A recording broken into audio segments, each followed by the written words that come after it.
কষ্টের দিন দেখার জন্যই কি দলের জন্য, দেশের জন্য, দেশের স্বার্থে, দলের স্বার্থে এত কষ্ট, মৃত্যুবাসের হুমকির দলে থাকার পরও ঘর ছেড়েছে কিন্তু দল ছাড়েনি, রাজপথ রেখেছি দখলে।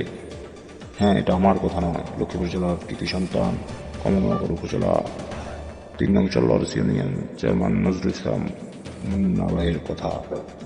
নজরুল ইসলাম মুন্না দুঃখের সাথে জানাচ্ছে যে দেশবাসীকে এ দলের জন্য এত ত্যাগ তিতিক্ষা, জুলাই যুদ্ধ হয়েছি তফসিল ঘোষণা দিয়েছে ফ্যাসিবাদী সরকার, সেটার বিরুদ্ধে গিয়েছি।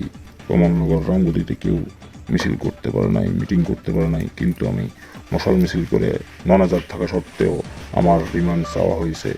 আজকে কেন আমি আমার দলের কাছ থেকেই কষ্ট পাচ্ছি, কিছু দলের হাইব্রিড সিনিয়র নেতৃবৃন্দদের কারণে টাকার কাছে বিকৃত তারা হয়ে আমাদের মতো সক্রিয় নেতা কর্মীদেরকে আজকে এলাকা ছাড়া করেছে।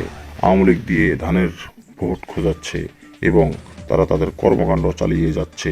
তাদের কর্মকাণ্ড উপস্থাপন করে তাদের ক্ষমতা আধিপত্য বিস্তারের লক্ষ্যে তারা রাজনীতি করছে। বর্তমানে আমার মতো কে কে কোন কোন জেলায় এই সমস্যা সবাই বলে যাবেন এবং হাইকমান্ডের কে বলবো আমাদের কিছু কিছু জেলায় সুদৃষ্টি দেওয়ার জন্য। আসলে সিনিয়র নেতৃবৃন্দরা কি আমাদের মতো সক্রিয় নেতাকর্মীদের খোঁজ খবর নিচ্ছে, নাকি তাদেরকে কুকুরের মতো তাড়িয়ে দিচ্ছে, এলাকা ছাড়া করছে? কোনটা আপনারা একটু খোঁজ খবর নিয়ে দেখেন প্লিজ।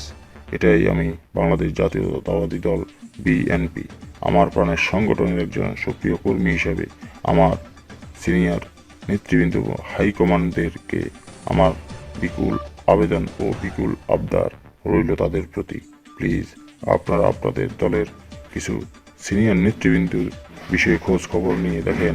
তাদের কারণে কিছু সক্রিয় কর্মী এবং সক্রিয় নেতারা আজকে এলাকা ছাড়া আওয়ামী লীগের আমলের মতোই।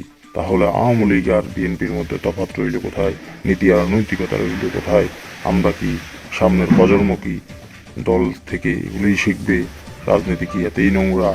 তাহলে আমরা কি বুঝে নিব আমার দল আমার দলের ক্ষমতা বাস্তবায়নে ব্যস্ত?